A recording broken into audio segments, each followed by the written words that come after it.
जब माता मंदोदरी ने पांडवों को बचाया डूबने से, क्यों गए थे पांडव लंका और कैसे पांचों पांडव कुंभकर्ण की खोपड़ी में डूबने लगे, किसने बचाया पांडवों को डूबने से, क्या था आखिर खोपड़ी का रहस्य, जानने के लिए वीडियो को अंत तक देखिएगा। और अगर आप हमारे चैनल पर नए हो तो चैनल को सब्सक्राइब करना ना भूलिएगा और ऐसी और वीडियो देखने के लिए बेल आइकन को प्रेस करें। और इसी के साथ अगर आपको हमारा वीडियो पसंद आया तो वीडियो को लाइक जरूर कीजिएगा और कमेंट में जय श्री कृष्ण लिखना ना भूलिएगा। ये कथा द्वापर युद्ध के अंतिम चरण की है, जब महाभारत का युद्ध होने वाला था, जिसके चलते कौरव और पांडव अपनी अपनी सेना एकत्रित करने में लगे थे। कौरव और पांडव दोनों पक्ष को सेनाओं की आवश्यकता थी, इसलिए दोनों पक्ष अपने सगे संबंधियों या जानकारों को युद्ध के लिए आमंत्रण भेज रहे थे।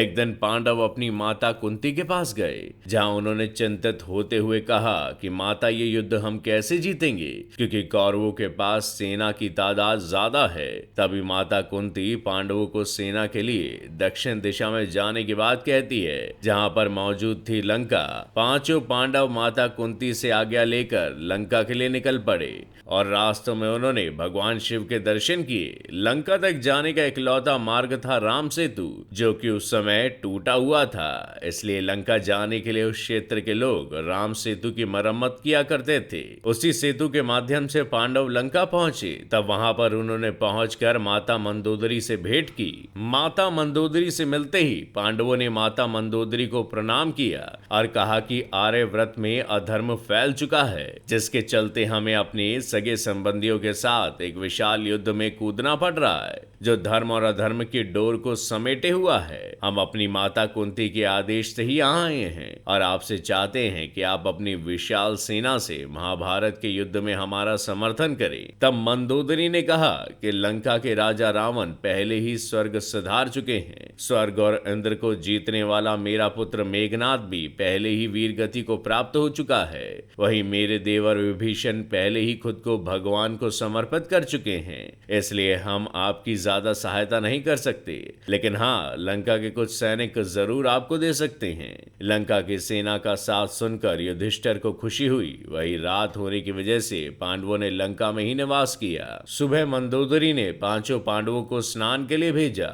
पांचों पांडव स्नान के लिए सरोवर की तलाश में निकल पड़े। तभी उन्हें एक सरोवर दिखा, लेकिन आपको बता दें कि वो सरोवर नहीं बल्कि कुंभकर्ण की खोपड़ी थी। जैसे ही पांचों पांडव स्नान के लिए खोपड़ी में उतरे तो पांचों उस सरोवर में डूबने लगे। उन्हें कुछ समझ नहीं आ रहा था कि आखिरकार उनके साथ ऐसा क्यों हो रहा है। तभी वहां मौजूद एक गवाले ने पांडवों को खोपड़ी में डूबते देखा और ये बात जाकर माता मंदोदरी को बताई। मंदोदरी पांडवों की मदद के लिए सरोवर पहुंची। उन्होंने खोपड़ी को उल्टा किया और पांडवों को डूबने से बचाया। पांडवों ने माता मंदोदरी से पूछा कि आपने सरोवर को कैसे उल्टाया। तभी माता मंदोदरी बताती है कि सरोवर नहीं बल्कि मेरे देवर कुंभकर्ण की खोपड़ी है। ये सब सुनते ही पांचों पांडव एक पल के लिए हैरान रह गए और इसी के साथ माता मंदोदरी ने पांडवों को रावण की कथा भी सुनाई कि कैसे वो अधर्म के मार्ग पर चलते हुए भगवान श्री राम के हाथों मारे गए। मंदोदरी ने पांडवों को कहा कि अगर तुम धर्म के साथ हो तो निश्चय ही जीत तुम्हारी होगी। तुम्हारी सेना बड़ी हो या छोटी हो, उससे कोई फर्क नहीं पड़ता।